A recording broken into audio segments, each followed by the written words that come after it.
আল্লাহর বান্দা যুবক আল্লাহকে ডেকে বলে, রে মালিক, ও আল্লাহ, তোমাকে পাওয়ার জন্য রে মালিক, আয় আল্লাহ, রাজকীয় দরবারের কাপড় ছেড়েছি, আয় আল্লাহ, রাজকীয় দরবারের খাবার ছেড়েছি, বাদশাহী মহল ছেড়েছি, আয় আল্লাহ, তোমারে পাওয়ার জন্য। জানিলা রে মালিক, আয় আল্লাহ, তুমি রাজি হয়েছো কিনা? আয় আল্লাহ, তুমি যদি রাজি না হও আমার সব কিছু বৃথা। আল্লাহর বান্দা এবার বুঝতে বাকি নাই, এই হলো ওই বাদশার সন্তান যার ব্যাপারে এলাকায় সবাই জানে, এতক্ষণ তো তারে চিনিলাই। আল্লাহর বান্দা এই কথা শুনতেছে, চোখের পানি পালায়। এবার আল্লাহর বান্দা যুবক ডাক দিয়া কয়, মুরব্বি, দুইটা জিনিস আপনার কাছে আমি দিয়া যাই, আমার মা আমাকে দিয়েছিলে, একটা হলো আংটি আর একটা হলো আল্লাহর কোরআন। দুইটা জিনিস আপনি বাদশাকে দিয়ে আসবে, আমার সময় বেশি বাকি নাই। এই কথা বলি আল্লাহর বান্দা বিদায় হওয়ার পর আল্লাহর বান্দা বিদায় হয়ে গেল। বিদায় যখন হয়ে গেল, আল্লাহর বান্দা লাশটাকে দাফন করলো, জানাজা পড়াইয়া দিল। এবার এই দুই জিনিস নিয়া বাদশার দরবারে হাজির। বাদশা এমন সময় ঘোড়া সাওয়ার হইয়া কোনো একটা জায়গায় রওনা করবে, ডাক দিয়া কয়, বাদশা দাঁড়াও। বাদশা দাঁড়াইতে চায় না, কোথাও যাবে, ডাক দিয়া বলে, নো বাদশা, যায়েন না গো বাদশা। বাদশারে এবার যখন আংটি আর কোরাল দেখাইলে, বাদশার বুঝতে বাকি নাই, ও বুঝি আমার সন্তানের কোন শোক বার্তা নিয়ে আসছে। আল্লাহর বান্দাটাকে নিয়া রাজকীয় মহলের মধ্যে আল্লাহর বান্দাকে নিয়ে আসলো। আনি আল্লাহর বান্দাকে বলতেছে, কি হয়েছে বলো। আল্লাহর বান্দা বলে, আপনার সন্তান এই রাজকীয় দরবার সারিয়া মসজিদে রাতের বেলায় ঘুমাইতো, সপ্তাহে একদিন অন্যের বাড়িতে কাজ করিয়া 6টা রুটি পাইতো, 6 দিন খাইয়া ইলমে দ্বীন অর্জন করত। এবার আল্লাহর বান্দা বাদশা চোখের পানি ফালায় আর আল্লাহকে বলে, রে মালিক, ও আল্লাহ, এমন সন্তান দিয়েছো, আল্লাহ, সন্তান তোমাকে যেমন চিনেছে, আমি বাদশা হইয়া বাবা হয়ে এমন তোমারে চিনি নাই। এরে আল্লাহর বান্দা, কবরে তোমার বাড়ির পরিচয় চলবে না, কবরে তোমার সন্তানের পরিচয় চলবে না, কবরে তোমার বাহাদুরি চলবে না, কবরে তোমার পদের পরিচয় চলবে না, একমাত্র পরিচয় চলবে বান্দা সন্তানকে যদি কোরআনওয়ালা বানায় দিতে পারো, ওই সন্তান তোমার কবরে জান্নাত, দুনিয়াও তোমার জান্নাতের কারণ। কবরেও তখন তুমি যাইবা, ওই সন্তান তোমার কবরটাকে জান্নাতের বাগান আল্লাহ বানায় দিবে। হাসরের ময়দানের কঠিন হালাত, ওই কঠিন অবস্থায়ও বাংলা এই সন্তানের কারণে আমার আল্লাহ তোমাকে জান্নাত দিয়া দিবে। আল্লাহর বান্দা বাদশা হারুনুর রশিদের সন্তানকে তার মায় দুইটা জিনিস দিল, একটা হলো আংটি আর একটা হলো আল্লাহর কালাম। ডাক দিয়া কয়, রে সন্তান, যখন তোমার মনটা খারাপ লাগবে আল্লাহর কালাম পড়বে, আল্লাহর কালাম পড়লে তোমার দিলটা ভালো লাগবে, আর আংটিটা বিপদ আপদে তোমার কাজে লাগবে। এই দুই জিনিস নিয়া আল্লাহর বান্দা সন্তান, এত বড় বাদশার সন্তান বের হয়ে গেল। পাশের এক মসজিদের মধ্যে রাত্র কাটায়। রাত্র কাটাইয়া আল্লাহর বান্দা সপ্তাহে একদিন কাজ করে, রাজমিস্ত্রির কাজ করিয়া যেই টাকা পয়সা পায় ওই টাকা পয়সা দিয়া 6টা রুটি ক্রয় করে। ওই 6টা রুটি ক্রয় করিয়া আল্লাহর বান্দা 6 দিন সেই রুটি খাইয়া খাইয়া 6 দিনে 6টা রুটি খায়, আর বড় বড় আলেমের কাছে পড়াশোনা করে, আবার আরেক দিন কাজ করে। এরে আল্লাহর বান্দা, কত এমন ছাত্র আছে মাঝে মধ্যে দেখি সপ্তাহে একদিন ভ্যান গাড়ি চালায়, রিক্সা চালায়, সিএনজি চালায়, কষ্ট করিয়া করিয়া পড়াশোনা করে। এরে আল্লাহর বান্দা, বাদশার সন্তান সপ্তাহে একদিন কাজ করে, আর বাকি দিনগুলোতে আল্লাহর বান্দা এই ছাত্রটা বিভিন্ন বড় বড় আলেমদের কাছে কোরআন শিখে আর রাত্রি বেলায় মসজিদে অবস্থান করে। এরি আল্লাহর বান্দা যুবক, এক আল্লাহর বান্দা বাড়ির কাজ করাবেন, রাজমিস্ত্রির দরকার। আল্লাহর বান্দা যখন রাজমিস্ত্রি তালাশ করবেন, রাজমিস্ত্রি তালাশ করতে গিয়া দেখেন রাজমিস্ত্রি নাই, একজন মাত্র আছে।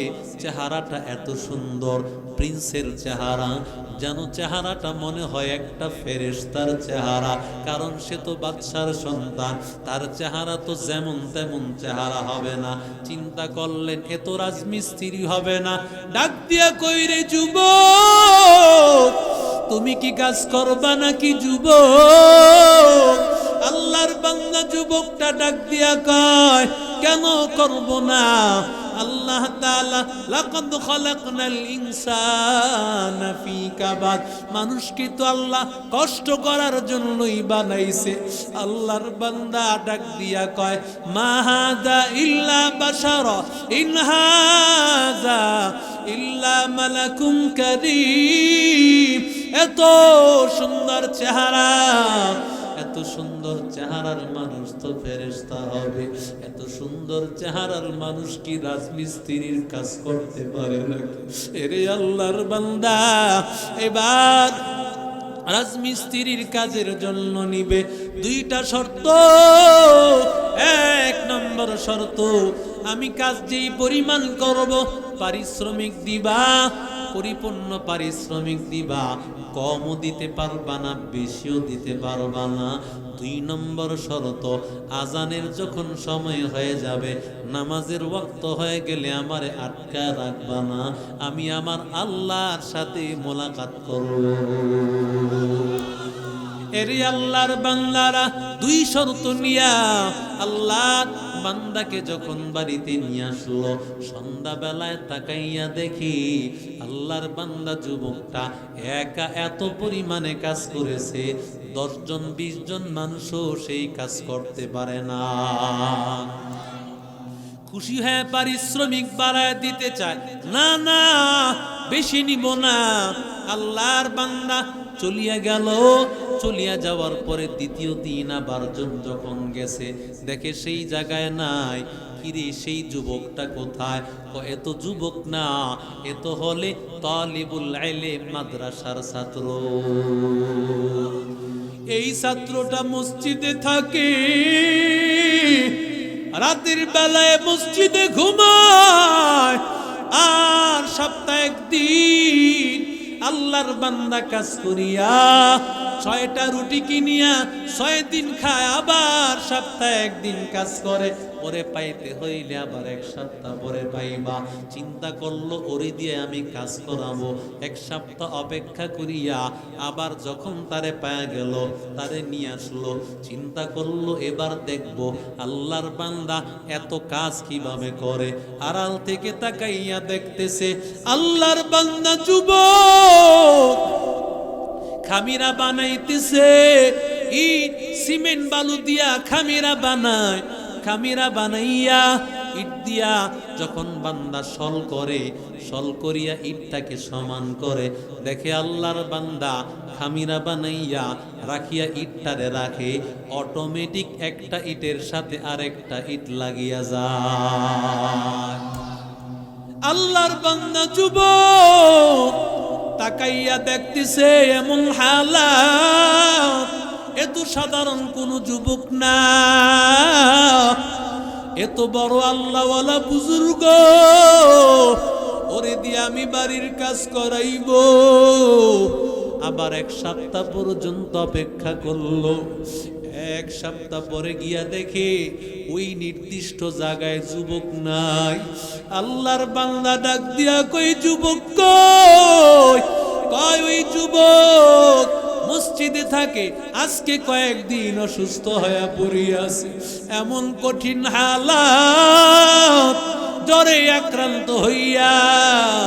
আল্লাহর বান্দা বড় কষ্ট হয়। আল্লাহর বান্দা এবার মুরব্বী মসজিদের মধ্যে ঢুকিয়া পড়ল। তাকায়া দেখে এত সুন্দর আল্লাহর বান্দাটা মসজিদের মধ্যে শুয়ে আছে, জ্বরের কারণে মাথা গরম, এত কষ্ট হয়। আল্লাহর বান্দা ডাক দিয়া কয়, রে যুবক, তোর জন্য সুন্দর একটা ঘরের ব্যবস্থা করি, সেই ঘরে তোর একটু সেবা করি। কয়, না না, আমার বাড়ি একেবারে কাছে, সফর অনেক দূরে, একেবারে নিকটবর্তী সময়। কি ব্যাপার কিছুই তো বুঝতেছি না।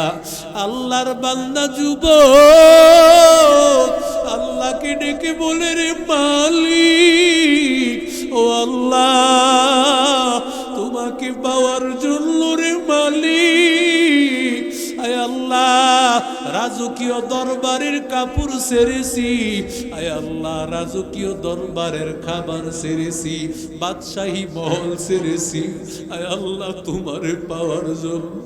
জানিলা রে মালিক, আয় আল্লাহ, তুমি রাজি হয়েছো কিনা? আয় আল্লাহ, তুমি যদি রাজি না হও আমার সব কিছু বৃথা।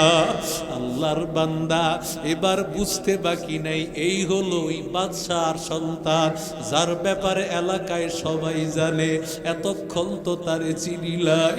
আল্লাহর বান্দা এই কথা শুনতেছে, চোখের পানি পালায়।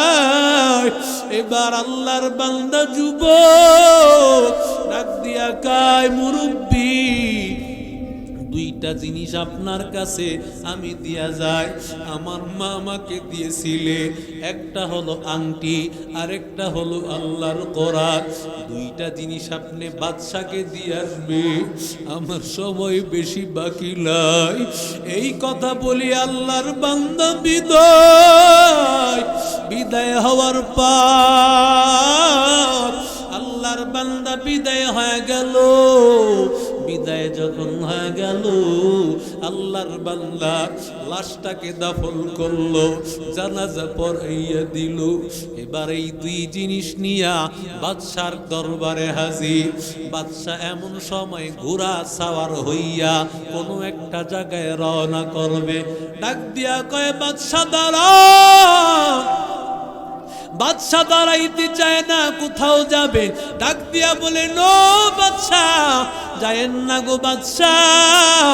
বাদশারে এবার যখন আংটি আর কোরাল দেখাইলে, বাদশার বুঝতে বাকি নাই, ও বুঝি আমার সন্তানের কোন শোক বার্তা লিয়ে আসছে।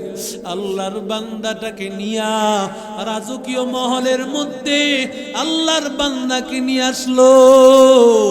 আনি আল্লাহর বান্দাকে বলতেছে, কি হয়েছে বল। আল্লাহর বান্দা বলে, আপনার সন্তান এই রাজকীয় দরবার সারিয়া মসজিদে রাতের বেলায় ঘুমাইতো, সপ্তাহে একদিন অন্যের বাড়িতে কাজ করিয়া 6টা রুটি পাইতো, 6 দিন খাইয়া ইলমে দ্বীন অর্জন করত। এবার আল্লাহর বান্দা বাদশা চোখের পানি ফালায় আর আল্লাহকে বলে, রে মালিক, ও আল্লাহ, এমন সন্তান দিয়েছো, আল্লাহ সন্তান তোমাকে যেমন চিনেছে, আমি বাদশা হইয়া বাবা হয়ে এমন তোমারে চিনি নাই।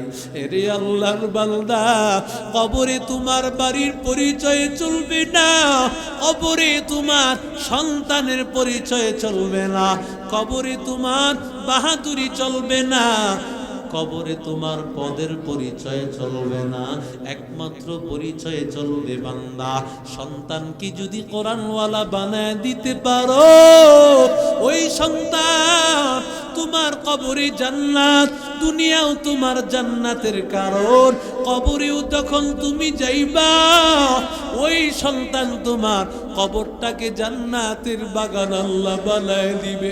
হাসরের ময়দানের কঠিন হালাত, ওই কঠিন অবস্থায়ও বান্দা এই সন্তানের কারণে আমার আল্লাহ তোমাকে জান্নাত দিয়া দিবে।